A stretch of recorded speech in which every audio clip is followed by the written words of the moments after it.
Numéro 2, la trilogie du Dark Knight. Alors déjà, on va commencer par un truc qui m'insupporte. Je déteste les gens qui ne connaissent pas la définition d'un mot. Les gens qui confondent « c'est le meilleur » et « c'est mon préféré » m'énervent. Quand j'entends le joueur du grenier ou Link the Sun dire que les films de Burton sont les meilleurs Batman, il me gonfle. Non, la trilogie de Nolan est clairement meilleure sur tous les aspects. Dites, les films de Burton sont mes préférés. Bien que ça signifie que vous ayez des goûts de merde et une pas très grande estime de Burton. Non, parce que ça, ou ça, c'est dégueulasse. Enfin bon, je peux quand même parler vite fait des anciens films, même si vous pouvez vous référer à la critique que j'avais faite.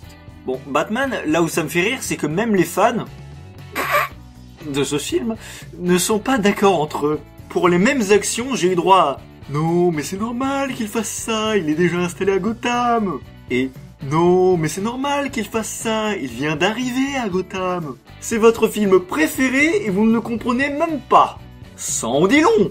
Batman le défi. Bon bah là, à tous ceux qui me cassent les couilles, je sais pas si vous savez, mais avant que je fasse ma critique, j'avais une vie, hein. J'avais vu Batman le défi à la télé quand j'étais plus jeune, et j'avais arrêté au bout de 20 minutes tellement ça m'avait cassé les couilles. J'ai pas eu besoin de Durandal pour me dire « Il aime pas ? Ah bah moi aussi je vais décider de pas aimer le film. » En plus c'est complètement con comme raisonnement. Au contraire, j'aurais préféré adorer le film, mais... Vous êtes... le Batman ? Ou... vous êtes juste Batman? Là, très clairement, quand j'ai vu ça, je me suis dit « Oh putain, qu'est-ce que je suis en train de regarder ?» D'ailleurs, du coup, ça fait un peu private joke, je l'avoue, mais j'avais ressorti très précisément ce passage dans ma critique. Tellement il m'avait marqué. Et puis c'est vraiment con. Autant j'ai un petit faible pour les blondes, autant là, stéréotype de la blonde, quoi. De la conne. Ah non, ma nana, c'est pas ça. Et même mon meilleur ami, qu'il veuille voir ou revoir les trois autres, y a aucun souci. Par contre, le deuxième, c'est même pas la peine, c'est mort, jamais. Et mieux encore, mon père, qui est complètement en dehors des polémiques, d'ailleurs moi très honnêtement, s'il n'y avait pas eu Durandal, j'aurais jamais fait gaffe qu'on était passé de Burton à Schumacher. Mais bon, mon père donc, lui aussi trouve que Batman le défi, c'est le plus con des quatre. Donc Durandal et moi, on n'est pas les seuls. C'est donc bien que ce film a un problème. D'ailleurs, même vous connaissez le marketing, il y a un film qui sort, donc on vend des jouets, etc. Et ben là, Batman le défi était considéré comme tellement violent et tellement sombre que McDonald's annula carrément la fabrication de jouets distribués dans les Happy Meal suite aux plaintes de parents indignés. C'est véridique. Et le Batman préféré de mon père, c'est Batman Forever, comme moi. D'ailleurs, je pense que le meilleur Bruce Wayne, je ne compte pas Christian Bale évidemment, c'est Val Kilmer. J'ai toujours vu Bruce Wayne comme un mec pas mal physiquement, mais un peu enrobé quand même. Et Val Kilmer correspond à ma vision. George Clooney ne fait pas enrobé, mais au moins il a le côté beau gosse milliardaire. Et Michael Keaton, il a ni l'un ni l'autre. Alors, avant que le premier Batman ne sorte, les gens critiquaient déjà Keaton disant « Putain, c'est quoi cette merde ?» Bon, je n'ai rien contre cet acteur. Déjà parce que je ne le connaissais pas, vu que je n'ai pas grandi avec les films Batman, je trouve que la réaction des gens est débile au possible. Mais cet acteur, en tant que Batman, ne m'inspire rien. Voilà. Il ne joue pas mal, mais enrobé, non. Milliardaire, non. Enfin bon, j'en étais sur Batman Forever, qui est mon préféré de la tétralogie. Et c'est marrant parce que Durandal, lui, son préféré, c'est Batman et Robin. Alors parce que moi aussi, je préfère les Batman de Schumacher et de Burton, je plagie Durandal. Mais par contre, on n'a pas les mêmes films préférés, et là on dit rien. Putain, vous utilisez vraiment le plagiat quand ça vous arrange. Après, toutes les critiques à l'égard des films de Schumacher, et en particulier Batman et Robin, sont caduques. Vous n'aimez pas Mr. Freeze qui sort des blagues ? À l'origine, Mr. Freeze était conçu pour sortir des blagues. Vous trouvez que Bane ressemble à un catcheur mexicain ? À l'origine, Bane a clairement été inspiré par un catcheur mexicain. D'ailleurs, il arrive qu'on prononce réellement Bané. Schumacher a juste rendu un putain de mage. Donc si vous n'aimez pas ce qu'a fait Schumacher, alors vous n'aimez pas ce qu'ont fait les auteurs. En plus de ça, les actions de Freeze dans le film me font curieusement penser à celles qu'on voit notamment dans l'épisode 3 des Nouvelles Aventures de Batman, Coup de froid. Et toujours dans le même épisode, tiens, ces sbires font des jeux de mots sur la glace. Vraiment, je trouve que faire sortir des blagues à Freeze, je sais pas où Schumacher est allé chercher ça. Enfin, je peux vous faire un petit classement vite fait. Numéro 4, Batman le défi. C'est vrai que je ne sais pas lequel je déteste le plus entre le premier et le deuxième. Parce que c'est vrai que dans le défi on s'intéresse un peu plus à Batman, donc ça devrait être mieux. Mais putain, le film est chiant, il est malsain, je hais les personnages. Et même le manchot, oui je continue à l'appeler le manchot, je le déteste. Mon père aussi ne l'aime pas. Même dans la série animée, je ne l'ai jamais aimé. Mais là c'est clair que c'est pas ce film qui va me le faire apprécier. En plus, toutes les blagues de cul qu'il sort, c'est dégueulasse et malsain. Numéro 3, Batman. Pas terrible, personnage peu attachant, on en a rien à foutre du héros. Heureusement, le film est sauvé de la noyade par le Joker interprété par Jack Nicholson. C'est pas le meilleur Joker, c'est pas mon préféré, mais je le kiffe et heureusement qu'il est là, sinon je pense que je me serais suicidé. D'ailleurs, en toute honnêteté, je pense que même les fans de ce film regardent ce film pour Jack Nicholson. Sinon, il n'y a pas un grand intérêt. En numéro 2, Batman et Robin. Parce que c'est du bon délire, je le trouve cool, je le trouve drôle, je le trouve touchant aussi, mais le numéro 1 est donc Batman Forever. Parce qu'on s'intéresse au passé de Batman. Enfin! Et que j'apprécie donc. Le personnage de Nicole Kidman est assez intéressant puisque c'est quand même une femme relativement forte et intelligente, même si elle se fait capturer, et elle a réussi à me faire marrer. Le film est drôle aussi, avec des moments de tension, puis Nicole Kidman et Chris O'Donnell bâillonnés quoi, et en plus avec du scotch, le meilleur bâillon, donc franchement, que demander de plus? Enfin bon, comme dit mon père, ça ce sont des couillonnades. Donc ces films sont clairement incomparables à ceux de Nolan. Et bon, je vais pas faire durer l'attente plus longtemps, mon classement de la trilogie. Numéro 3, The Dark Knight Rises. On connaît tous les incohérences présentes.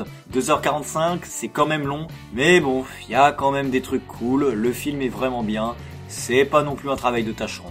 Numéro 2, Batman Begins. Alors là, pour les débuts de Batman, putain, on fait un départ canon. J'adore, clairement. L'épouvantail est un des ennemis de Batman que je préfère. La peur fait partie des concepts qui me fascinent. Il y a de très bonnes scènes, parfois vraiment impressionnantes. La musique déchire sa race, c'est génial.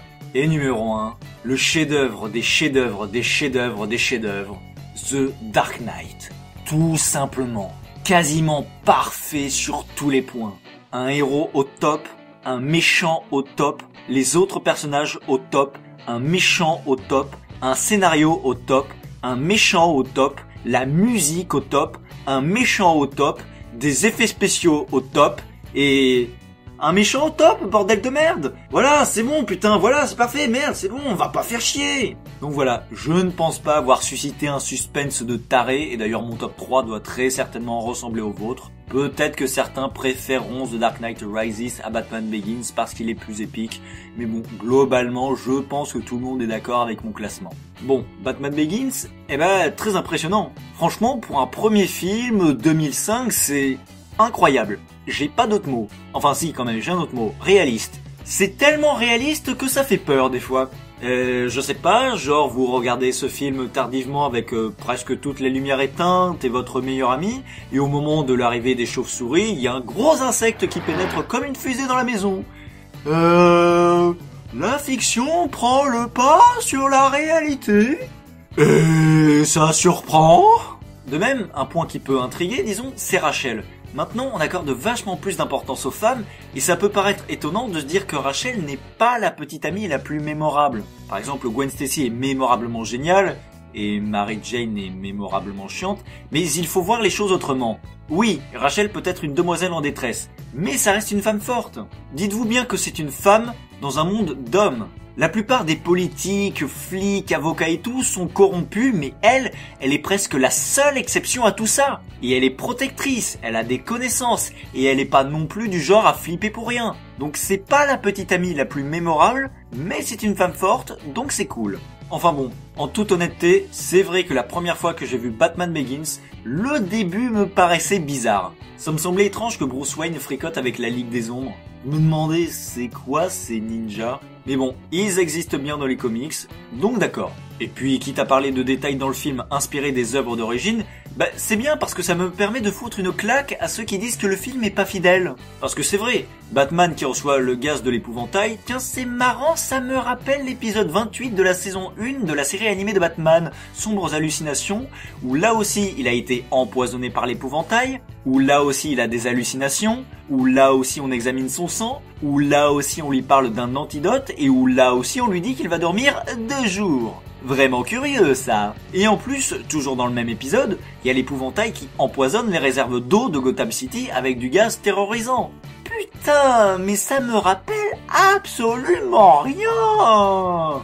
Non mais à part ça, Nolan a fait de la merde et n'a pas du tout respecté les œuvres d'origine. Puis vraiment, moi j'adore la direction que prend la trilogie. Un peu moins pour le troisième film, réaliste et sombre. Et il y a plus d'émotion au niveau des personnages. On comprend le combat qu'ils mènent. Un truc plus réaliste, par exemple, c'est de faire passer la Batmobile, qui est une voiture classe, à un tank. Un peu comme dans The Amazing Spider-Man 2, oui encore, où on a transformé le Rhino, qui n'avait juste qu'un costume à la con, en une machine de guerre. Et le héros sera confronté à une autre vision de la justice qu'il avait auparavant.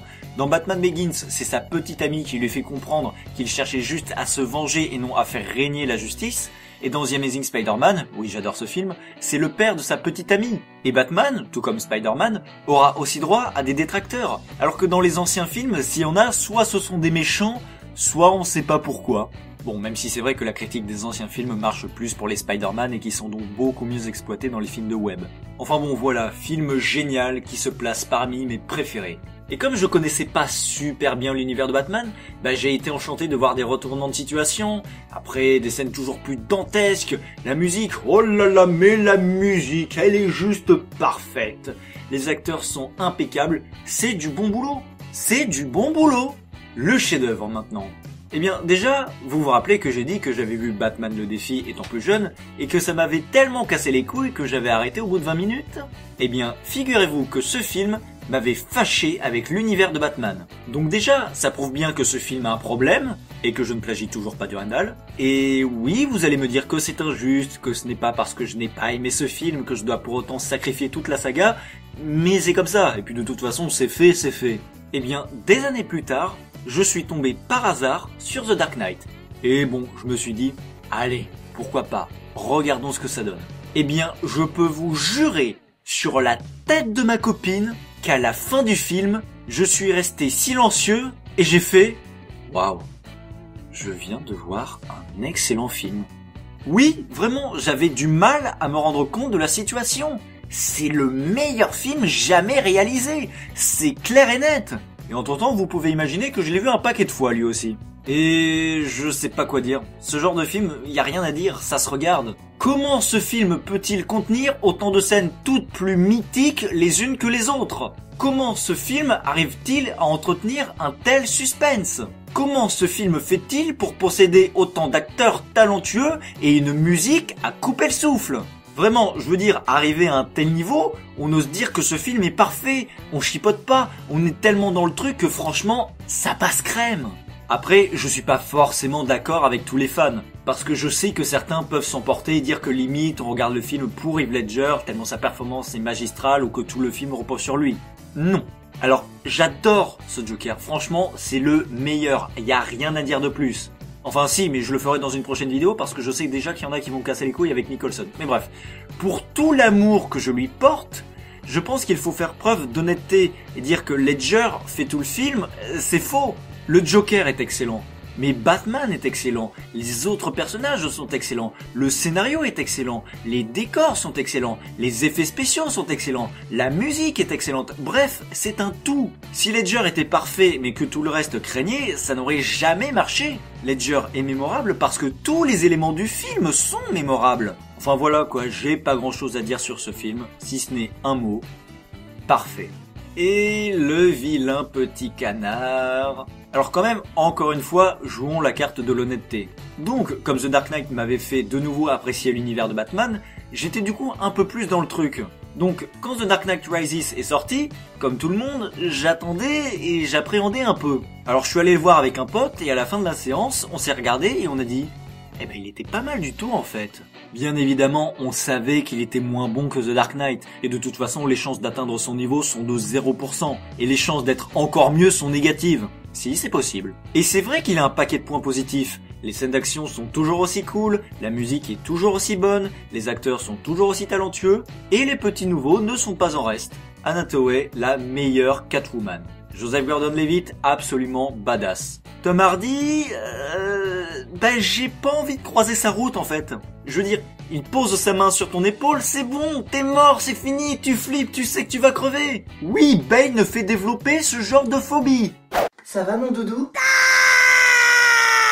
Ah, je flippe dès qu'on me touche l'épaule maintenant. Et faire mourir le maire, bien que ce soit un personnage tertiaire, c'était quand même assez osé. Mais bon, il y a aussi des points négatifs. Et c'est con parce que du coup, il n'y a pas un seul personnage qui s'en sort parfaitement. Est-ce que tu sais ce qu'ils faisaient dans les souterrains? Ils sont un tas à aller dans les souterrains quand ils sont plus en âge de rester. Bon, toi par contre, t'as rien compris parce que pour quelqu'un qui vient d'apprendre la mort de son frère, t'as l'air de le prendre plutôt bien. Mais sans parler de ce gamin de merde, je réitère ce que j'ai dit. Catwoman est géniale. Mais qu'elle finisse avec Bruce Wayne, c'est vrai que ça fait un peu forcé. C'est comme si c'était là uniquement pour être fidèle aux comics. Blake est badass, oui, mais Joseph Gordon-Levitt est trop âgé pour le rôle. Gordon est cool comme à son habitude, mais envoyer tous les flics dans les souterrains, même si c'est sous le coup de l'émotion, c'est pas la meilleure idée qu'il ait eue. Alfred est touchant, mais son désir de voir Bruce heureux est vraiment pas subtil, etc., etc. Bane aussi a des problèmes. Mais cela dit, je peux lui reconnaître un point positif. C'est qu'il prononce un discours pour le peuple, ce qui a d'ailleurs valu au film d'être accusé de fasciste par des gens qui n'ont rien compris. Je trouve au contraire très intéressant le fait qu'un méchant dise la vérité. Et ça me fait d'ailleurs penser au monde de Ralph avec sa sucrerie. Parce que qu'un gentil dise la vérité, bah oui, c'est un gentil donc il dit la vérité, c'est normal, donc limite on s'en fout de ce qu'il dit. Mais un méchant qui dit la vérité, là c'est tout de suite plus intéressant. Et du coup on n'a pas droit à un truc classique, bien manichéen, et c'est cool. Mais bon, dire toutes les choses qui ne vont pas dans ce film, pour le coup je vous renvoie à Durandal parce que je n'ai rien à dire de plus. Ah quoique, si, j'ai une chose de plus à dire. Parce que ce film comporte une scène que je déteste par-dessus tout. Enjoy! Oh, say, can you see by the dawn's early light what so proudly we hailed at the twilight?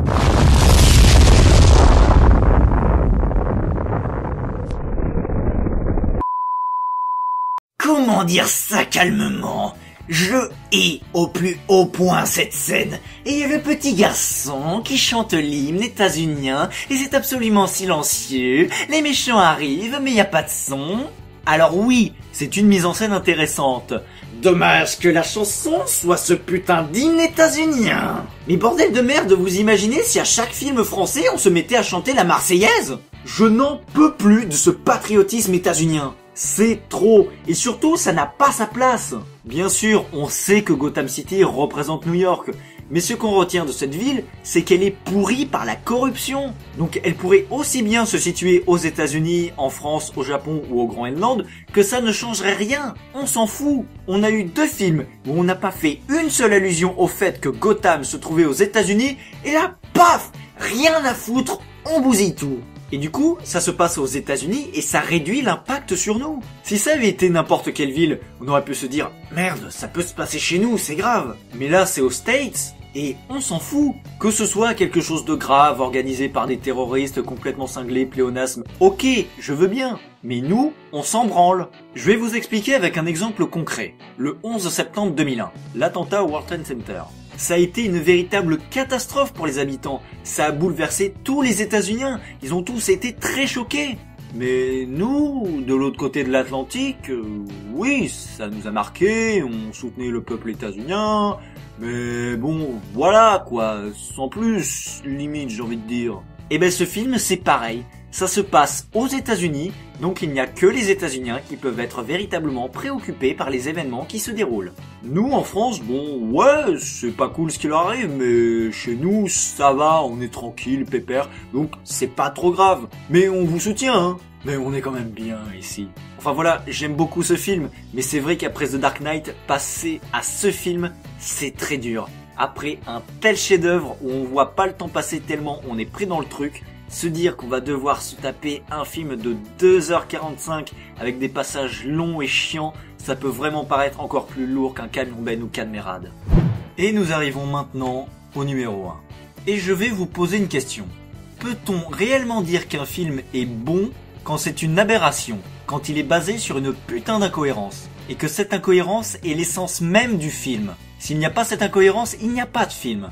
Peut-on dire que la ligne verte est bon quand tu sais qu'à l'époque, on n'utilisait pas la chaise électrique, mais qu'on tuait les condamnés par pendaison? Alors que justement, il faut à tout prix la chaise électrique. Peut-on dire que Les Visiteurs est bon quand Godefroy de Montmirail voit sa descendance dans le futur? Sa descendance! Il a tué son beau-père en 1123, et de ce fait, il n'épouse pas sa fille. Donc comment il peut voir sa descendance dans le futur? C'est illogique! Et ça s'arrange pas dans Les Visiteurs en Amérique, puisque là, il tue carrément sa promise. Donc comment peut-il voir sa descendance dans le futur? Ça n'a aucun sens. Peut-on dire que Monstre Academy est bon quand tu sais que Bob dit dans le premier film que Sully est jaloux de lui depuis la maternelle, alors que là, ils les font se rencontrer à l'université? Bon d'accord, pas besoin d'incohérence pour trouver ce film pas terrible. Mais bon, pour ceux qui me suivent, notamment sur Anonyme GT, il n'y a pas de suspense, vous savez déjà quels sont les films qui tiennent la première place.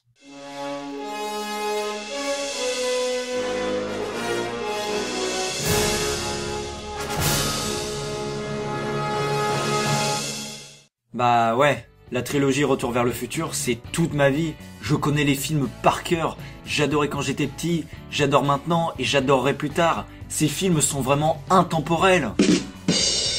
Alors oui, c'est vrai que j'aurais pu aussi parler des profs, Amour sur place ou à emporter, ou encore I Love You. J'ai vraiment besoin de toi, c'est énorme ce qui m'arrive. Elle m'a montré ses nichons. Mais curieusement, ça ne m'aurait pas paru objectif. Alors pourquoi j'ai parlé d'incohérence? Eh bien, parce que si vous avez suivi un peu l'histoire, Retour vers le futur 3 n'existe pas. Retour vers le futur 2 n'existe pas non plus. Pourquoi le scénario du 3 est impossible? Parce que dans le 2, en 2015, Biff va dans le passé et le modifie. Donc comment peut-il revenir dans le même 2015 et que du coup Doc et Marty reprennent la DeLorean comme si de rien n'était? En plus, on nous fait bien comprendre que le temps a été modifié. Ne t'en fais pas, si nous réussissons notre mission, ce 1985 de rechange sera immédiatement remplacé par le vrai 1985. Einstein et Jennifer seront englobés dans cette transformation. Donc là, c'est juste incohérent. Doc et Marty ne peuvent pas arranger la situation, ils auraient dû être englobés dans un nouvel espace-temps. Et pourquoi le 2 ne peut pas exister? Parce qu'à la fin du 1, ou au début du 2, comme vous voulez, Doc dit qu'il faut aller dans le futur, en 2015 donc, pour sauver les enfants de Marty et Jennifer. Mais ça n'a aucun sens. Ils vont dans le futur et arrangent la situation avec les gosses. Et alors? C'est le futur. Quand ils retourneront en 1985, ça n'aura rien changé. Tu ne peux pas modifier le présent en changeant le futur. Dans le 1, c'est logique, le présent est modifié car le passé a changé. Les actions dans le passé ont changé le présent. Mais les actions dans le futur ne peuvent pas changer le présent, c'est incohérent. Et les incohérences, ça y en a. Je ne vous parlerai pas des petites incohérences qui n'ont pas d'impact majeur, comme le fait que Marty utilise là, en 1955, une Gibson ES 345, une guitare électrique qui ne sortira qu'en 1959, soit 4 ans plus tard. Oui, toi aussi, grâce à Wikipédia, tu peux te faire passer pour un type cultivé alors que t'es aussi ignorant que tout le monde. Ou encore le fait qu'entre le 1 et le 2, on n'ait pas repris les mêmes figurants, que les textes ou les actions ne correspondent pas exactement, ou bien dans le 1, quand Doc dit que ce truc-là est électrique, puis ça marche à l'électricité. Bon, c'est pas dramatique, donc on passe. Mais par exemple là... J'ai fait un calcul très précis de la distance, en tenant compte du coefficient d'accélération du véhicule et de l'effet rétroactif de la résistance au vent à partir du moment où la foudre tombera. Un calcul très précis. Donc le fait que la voiture ait des problèmes et que Marty démarre donc en retard fait qu'il n'aurait jamais pu atteindre le point où la foudre s'abat dans l'étang. Et bon allez, on peut admettre que Doc ait fait une petite erreur de calcul ou que Marty est plus accéléré que prévu. Allez, on y croit. Et le fait que Marty avance son heure d'arrivée de seulement 10 minutes, c'est débile. Comme il dit, elle sert à voyager dans le temps cette machine. Alors pourquoi il avance pas de 30 minutes, 2 heures ou même 5 jours pendant qu'on y est? Alors oui, c'est pour faire augmenter la tension, alors bon, on y croit. Et le fait que dans le 2, le deuxième Marty observe les copains de Biff, il perd du temps. À peine quelques secondes, mais quelques secondes de retard en plus par rapport au premier. Alors on peut dire que du coup, comme il a vu qu'il était vraiment en retard, il s'est mis à courir encore plus vite que dans le premier, et du coup il a rattrapé le temps perdu. Enfin bon. Mais bon, c'est vrai que du coup, j'ai évoqué des incohérences par rapport au temps, mais on peut justifier ces incohérences par le fait que le voyage dans le temps, ça n'existe pas. Donc c'est délicat de dire que ce n'est pas logique, que ça devrait se passer comme ça, parce que le voyage dans le temps, ce n'est pas possible. Quand je dis que c'est pas normal que le vieux Biff revienne dans le même 2015, On peut dire oui, mais il y a la scène coupée où dès que Doc et Marty s'en vont, il y a Biff qui disparaît. Donc est-ce qu'on pourrait se dire qu'il est obligé de revenir dans le 2015 qu'on connaît parce que sinon il disparaîtrait dès qu'il se casse de 1955 en plein voyage dans le temps et donc ça créerait un paradoxe temporel? Mais dans le 1, Marty aussi devrait disparaître quand il revient en 1985. C'est pas le même Marty, il a vécu des choses différentes, donc... Et là, ils vont dans le futur et ils parviennent à le modifier, comme le montre l'article du journal. Mais en même temps, s'ils reviennent dans le présent, est-ce qu'il y aurait une raison pour que l'article du journal redevienne comme il était avant? Voilà, c'est ça. On peut pas vraiment dire le temps, ça marche comme ça. Parce que c'est compliqué, et encore une fois, le voyage dans le temps, ça n'existe pas. D'ailleurs, le voyage dans le temps, vous allez me dire que c'est de la science-fiction. Et vous pouvez trouver alors bizarre que j'aime Retour vers le futur. Eh bien non, c'est parfaitement logique. Parce que le voyage dans le temps, c'est fascinant. C'est un rêve de gamin. Qui n'a jamais rêvé de voyager dans le futur pour voir ce qu'il allait devenir? Qui n'a jamais rêvé dans le passé pour ne pas faire les mêmes erreurs? Il y a eu des choix dont je ne suis pas particulièrement fier. Je me suis déjà posé des questions sur mon avenir et tout le monde est comme ça. C'est pour ça que j'adore Retour vers le futur, c'est vraiment un rêve. Et puis, faut dire que les films traitant du voyage dans le temps ou les réalités alternatives, disons, sont généralement bons, voire très bons. Généralement, j'ai dit. Donc vous imaginez maintenant si on mêle voyage dans le temps / situation alternative avec histoire d'amour?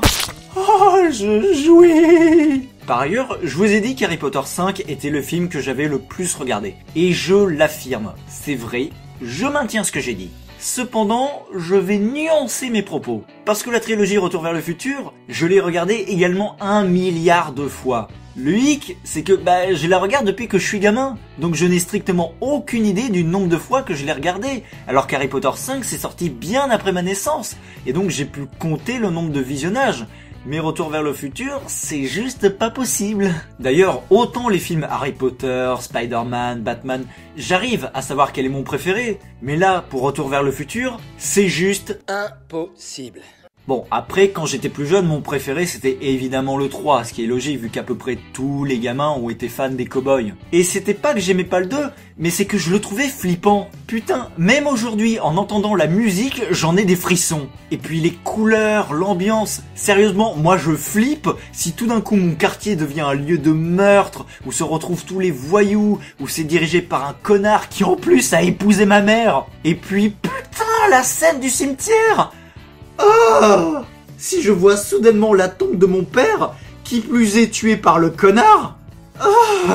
C'est hyper traumatisant pour un gamin. Voilà, maintenant, aujourd'hui, je les kiffe tous. Il n'y en a pas un mieux que l'autre. Ils sont tous les trois géniaux. Évidemment qu'il y a des erreurs, mais moi j'aime bien comparer Retour vers le futur à Jurassic Park. Enfin, surtout par rapport à l'avis des fans. Jurassic Park a eu un succès planétaire, c'est indéniable. Le problème, c'est qu'il est bourré d'incohérences toutes plus tarées les unes que les autres, et ça, les fans veulent pas le reconnaître. Et des fois, le seul prétexte qu'on est capable de me sortir, c'est « j'ai grandi avec ». J'ai grandi avec Retour vers le futur, mais je lui reconnais des défauts. Il y a aucune raison que moi, j'arrive à dire que Retour vers le futur comporte des erreurs, mais que vous soyez incapable de reconnaître que Jurassic Park n'est pas parfait. Ça a peut-être fait progresser les effets spéciaux et aider la recherche, et j'en suis très fier, mais ce n'est pas pour ça qu'on doit dire que c'est un chef-d'œuvre, alors foutez-le vous dans le crâne. Après, ce qui me fait rire, c'est qu'il y a certains qui me disent « Ouais, mais te soucies pas trop des vérités scientifiques et tout ».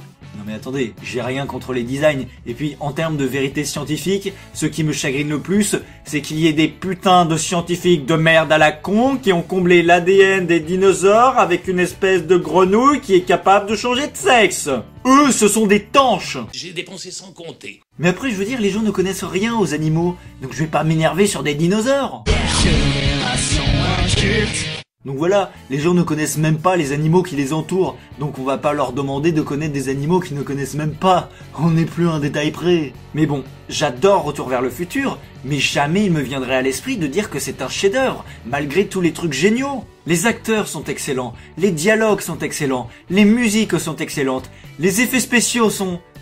Bon, il y en a quelques-uns qui ont un peu vieilli, surtout si on voit les films en haute définition. Mais les scénarios sont excellents, les retournements de situation sont excellents. Et putain, mais c'est dingue! On a toujours l'impression que ça y est, le problème est réglé, mais non. À chaque fois, il y a un petit élément qui vient foutre la merde. Et le suspense est juste incroyable. Dans le 1, allez, Marty va partir. Ah, mais il y a Doc qui découvre la lettre. Putain, il y a le câble qui se décroche. Doc manque de tomber. La DeLorean ne veut plus marcher. Doc manque à nouveau de tomber. Le réveil sonne. Le câble est coincé. Doc arrive à mettre le câble, mais il faut qu'il retourne en bas. Il raccroche tout à la dernière seconde. Est-ce que c'est fini? Non, pas encore. Marty revient dans le présent, mais la DeLorean ne veut plus marcher. Et les liens arrivent. Ah, putain, c'est bon. Et le 2, Marty est enfermé dans le garage. Est-ce qu'il peut maintenant reprendre l'almanach? Non, il y a Biff qui revient. Ah, ça y est, là c'est bon. Putain, il y a Strickland qui arrive. Et il prend le bouquin. Scène de torture, mais bon, ça y est. Marty arrive à récupérer l'almanach. Non, c'est pas le bouquin. Ah, enfin, là, Marty peut respirer. Il a gagné. Merde, les copains de Biff. Et ils vont tout gâcher si Marty ne les arrête pas. Mais c'est bon, il gère, cette fois, c'est fini. Oh putain, il se fait reprendre l'almanach. Bon, c'est bon, l'almanach est à l'arrière, il peut le récupérer tranquille. Putain! C'est vraiment après une course-poursuite, on pourrait dire ça, dantesque, qu'il parvient enfin à le récupérer définitivement. Ah, c'est génial! Ah! Et le 3, ils vont retourner vers le présent, mais il y a Doc qui déprime puis qui s'évanouit. Et Buford arrive, et Doc se fait capturer. Mais Marty gère la situation. Mais maintenant il y a le train, et Clara qui finit par les rejoindre et... Putain, mais c'est génial! Je connais le film par cœur. Je l'ai vu 1 million de fois, mais il arrive quand même à me faire avoir des putains de frissons avec la locomotive qui commence à exploser, la musique et... Oh, putain! Enfin voilà, quoi. Génial. Et même si on peut trouver quelques changements au niveau des personnages, par exemple Marty qui pète un câble dès qu'on le provoque dans le 2 et le 3, bah c'est pas complètement incohérent avec le 1. Parce que là, on voit bien, Biff tripote la mère de Marty et lui il réagit au quart de tour. Bon, vous allez me dire, oui, s'il y a un connard qui emmerde ma maman, comme tout le monde je vais vouloir la protéger et péter la gueule à l'autre con. Mais il ose s'interposer à Biff, et même s'il est bien plus petit que lui, il n'hésite pas à montrer qu'il n'est pas du genre à se laisser faire. Donc c'est pas incohérent. C'est même plutôt intéressant, parce que juste là, finalement, on avait un personnage parfait, mais avec cet ajout, on voit qu'il ne l'est pas, que ce désir de répondre à une provocation lui a causé du tort, et il apprendra finalement de ses erreurs, et ça fait plus humain. Et oui, j'ai oublié de le dire, mais un autre point absolument génial de Retour vers le futur, c'est la VF, tout simplement. Quand on pense à Retour vers le futur, on entend les voix françaises, ce film s'écoute en français. Et si jamais tu le regardes en VO, tu vas dans la salle de bain, tu prends le flacon de Javel et tu bois un grand verre en pensant à moi.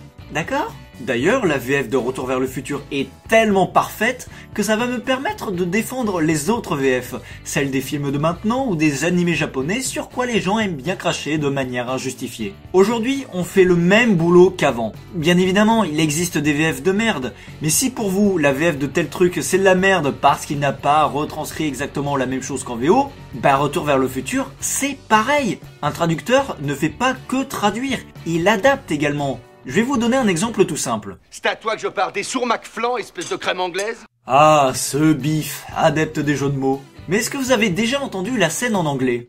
Hey, I'm talking to you, McFly, you Irish bug. Curieusement, la VF n'a pas grand chose à voir. En VO, il y a un jeu de mots entre fly, qui veut dire mouche, et bug, qui signifie insecte.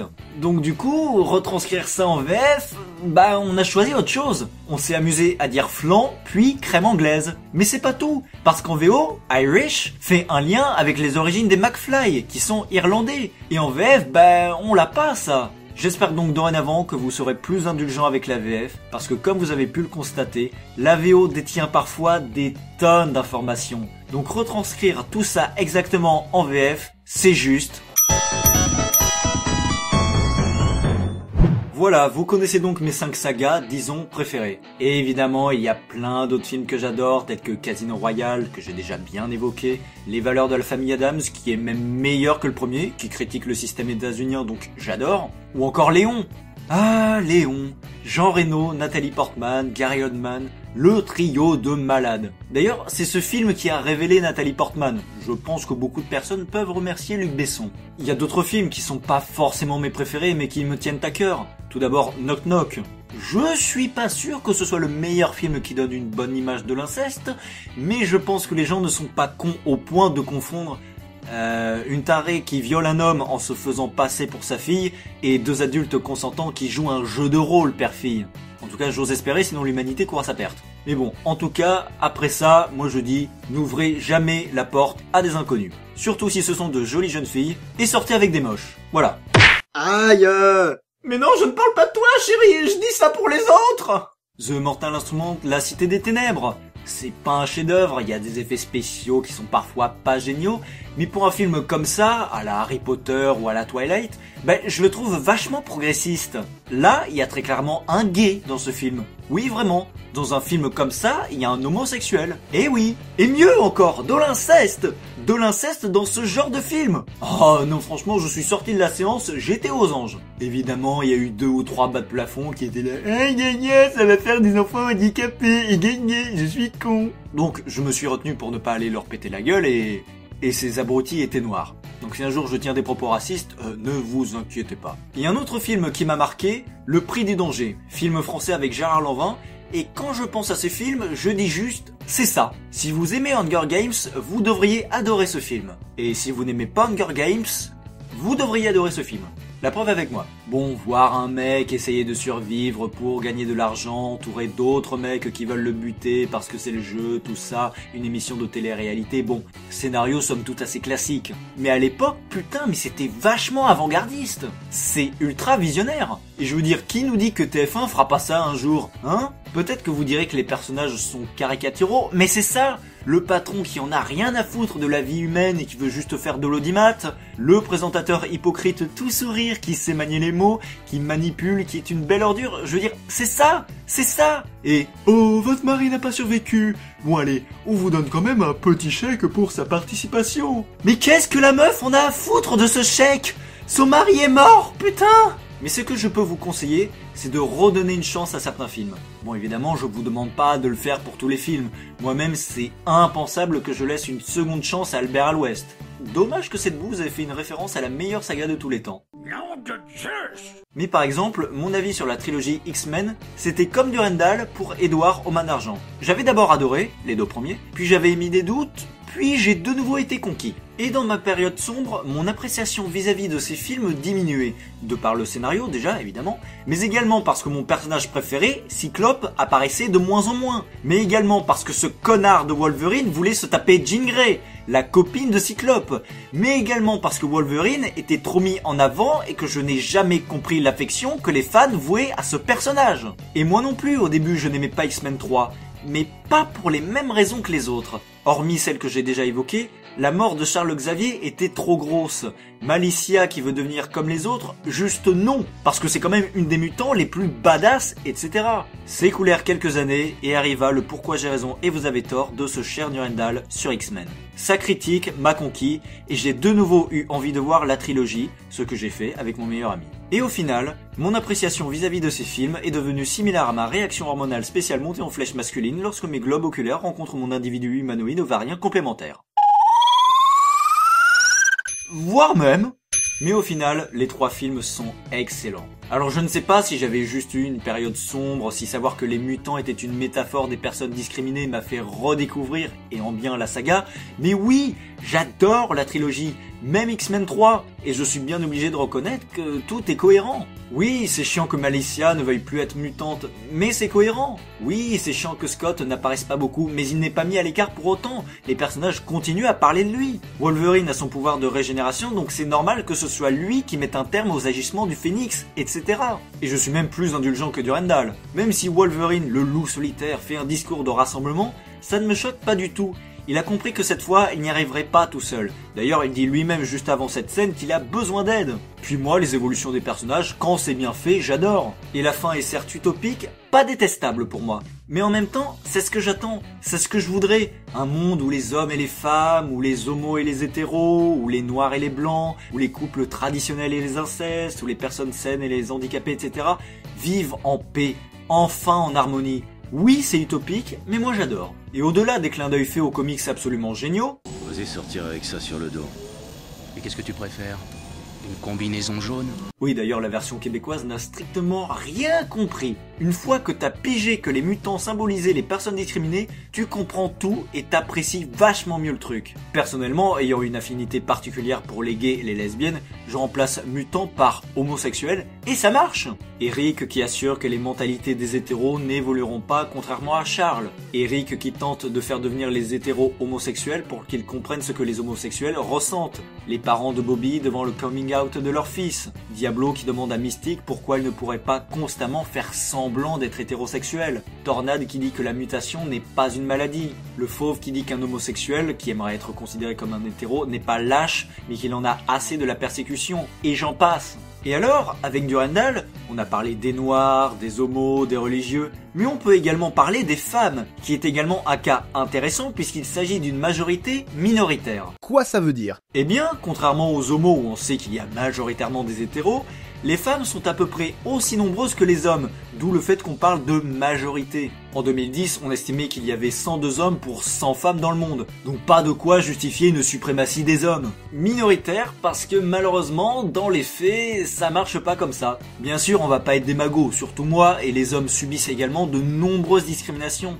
Mais c'est surtout les femmes qui en prennent plein la gueule. Alors, qu'est-ce qui fait comprendre que les mutants peuvent également symboliser les femmes? Eh ben, c'est Pyro, dans X-Men 2, qui l'annonce. Tout ça, c'est ma faute. Bah, on a découvert que c'est les mâles qui portent les gènes mutants et qui peuvent les transmettre. Alors c'est sa faute à lui. Bah oui, très ironiquement, des hommes peuvent se montrer machistes, injustes à l'égard des femmes, mais c'est quand même de leur propre faute. Ce sont les hommes qui font toute la différence. C'est le spermatozoïde qui contient le chromosome sexuel. C'est lui qui détermine le sexe de la personne. Un deuxième X pour les filles et un Y pour les garçons. Donc les mecs sexistes, en réalité, ils ne peuvent s'en prendre qu'à eux-mêmes. Non, très sincèrement, je me demande comment pendant une seule seconde, j'ai pu ne pas accrocher à la trilogie. Les 3 épisodes sont géniaux, tous autant l'un que l'autre. Alors, je vous le dis, redonnez une chance à la saga, et en particulier à X-Men 3 qui s'est fait vraiment très injustement bâcher, et également aux origines de Wolverine qui nous montre bien ce que le personnage a enduré et à quel point il est badass. Oui, j'ai fini par beaucoup l'apprécier avec la trilogie et là son spin-off génial. En fait, si j'avais fait un top 10 de mes films préférés, ces 5 films auraient tenu la 6ème position. Et oui, comme quoi, Durandal, ça vous change un homme. Mieux vaut que je me méfie de cette phrase. Mais c'est con quelque part parce que mon meilleur ami m'a plusieurs fois dit que j'aimais les films de super-héros.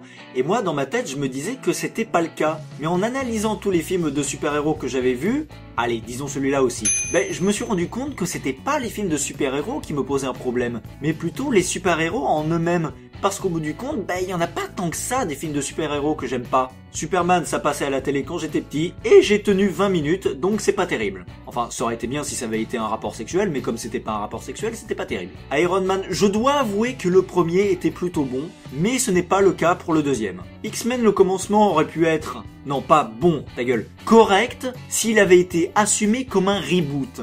Or, ce n'est pas le cas, donc c'est une merde. Et si ce film est une merde, il faut inventer un nouveau mot pour X-Men Days of Future Past. C'est la première fois que ça me le fait, mais plus je pense à ce film, plus je le trouve mauvais. On ne s'attache pas au personnage. D'ailleurs, les effets sur Mystique rendent plus dégueulasse dans ce film que dans les premiers X-Men. Surprenant. Et surtout, cet étron parvient à chier sur les précédents films en étant bourré d'incohérences et à une fin qui n'est juste que du fanservice complètement absurde, débile et qui n'a aucun sens. Oui, j'ai réussi à caser les mots chier et fanservice dans la même phrase. C'est vous dire le niveau de merde. Et c'est d'autant plus frustrant que c'est Bryan Singer qui a réalisé ce film, le même qui a réalisé les 2 excellents premiers X-Men. Qu'est-ce qui s'est passé ? Mais bon, comme vous l'avez vu, il n'y en a pas tant que ça que je déteste. À la limite, je peux dire que Batman et Batman le défi sont chiants, mais bon, je les déteste pas pour autant. Elektra, bon, je ne pense pas que je reverrai ce film, mais il n'est pas non plus mauvais. Il casse pas 3 pattes à un connard, mais il est capable de bonnes choses, il a une esthétique. Je pense que si je parle de scènes visuelles, on pense tous au passage des draps. Et surtout, même si des gens n'ont pas aimé ce film, tout le monde est d'accord pour dire que la scène du baiser est juste magnifique. Après, les 4 Fantastiques, ça fait des années que j'ai pas regardé, mais ça m'a pas laissé un mauvais souvenir. Après voilà, tout dépend de comment c'est traité. Moi par exemple, je me suis jamais déplacé au cinéma pour aller voir un film de mafieux, et même s'il parlait d'inceste, de lesbianisme, de sadomasochisme, Bon ok, là j'irai le voir. Mais ce que je veux dire, c'est que je peux avoir des genres qui ne me plaisent pas particulièrement, Mais si c'est bien foutu, franchement. Parce que par exemple, les films biographiques et historiques, disons, c'est pas que j'aime pas, c'est juste que j'en ai rien à foutre. Mais si je pense respectivement à La Conquête et à La Rafle, ouais, on va dire que ça compte, ils étaient bien sympas. Ou encore, les films catastrophes ne m'intéressent absolument pas. Mais si on considère comme film catastrophe Jurassic World, qui est infiniment mieux géré que le premier, en même temps c'était pas dur, j'adore! Et oui, vous avez bien entendu, je me fous éperdument des dinosaures, mais putain la claque en voyant Jurassic World! Wow. Il est très bon, il est très drôle, il y a de la tension, les personnages sont sensés, les réactions crédibles, les effets spéciaux sont vraiment bluffants, la relation entre les deux frères fait plus que putain de vrai, c'est génial. Et ceux qui n'ont pas aimé ou qui ont vu des défauts là où il n'y en avait pas, sont des cons de fanboys pseudo-nostalgiques, faisant preuve d'une mauvaise foi absolue et il n'y a rien d'illogique dans Jurassic World. Si vous avez vu une incohérence, c'est que vous avez mal écouté le film, ou qu'il y a une explication scientifique parfaitement crédible qu'on peut retrouver dans la vraie vie. C'est juste que vous n'avez pas les connaissances animales adéquates. En film catastrophe que j'adore, on peut peut-être considérer Titanic également, que j'ai brièvement évoqué, ou King Kong, qui est génial et qui risque de vous faire chialer. Et je parle bien de la version de 2005, parce que je ne suis pas attiré par la version d'origine à cause des effets spéciaux qui, certes, sont révolutionnaires pour l'époque, mais moi j'ai des yeux de l'époque actuelle, pas de 1933. Et puisqu'on est sur les singes et sur Andy Serkis, ne nous attardons pas sur cette phrase qui peut paraître étrange au premier abord, mais sur la planète des singes. Là encore, oui, pour l'époque c'est super bien fait, mais j'y crois pas. C'est comme ça, j'arrive pas à me dire autre chose que ce sont des humains avec des masques plus ou moins bien faits de singes, c'est tout. Je peux noter le travail assez impressionnant de Burton pour le film de 2001, que je n'ai pas regardé, mais vu les avis de Durandal ou du Nostalgia Critique, entre autres, c'est dommage que Burton n'ait rien compris à l'œuvre qu'il traitait. Ma vision de la planète des singes correspond plus au film sorti en 2011. Bon, pour moi qui ai des connaissances animales, il y a un paquet de fois où j'y crois pas une seconde. Mais des fois, c'est vraiment bluffant, et on se demande si ce sont de vrais chimpanzés ou si c'est un véritable orang-outan qui est clairement le singe le mieux réalisé, nous sommes d'accord. C'est encore plus hallucinant de constater qu'avec la suite, ils se sont vachement améliorés, et tout ça en seulement 3 ans. Et c'est un vrai régal pour les yeux. Bref, j'ai beaucoup parlé. Je vous remercie de m'avoir suivi jusqu'au bout. J'espère que vous aurez une autre vision ou que je vous aurai fait découvrir quelques films. Si cette vidéo vous a plu, pensez à la partager et à cliquer sur j'aime. Et abonnez-vous pour ne rien rater. Je vous dis à la prochaine. Ciao!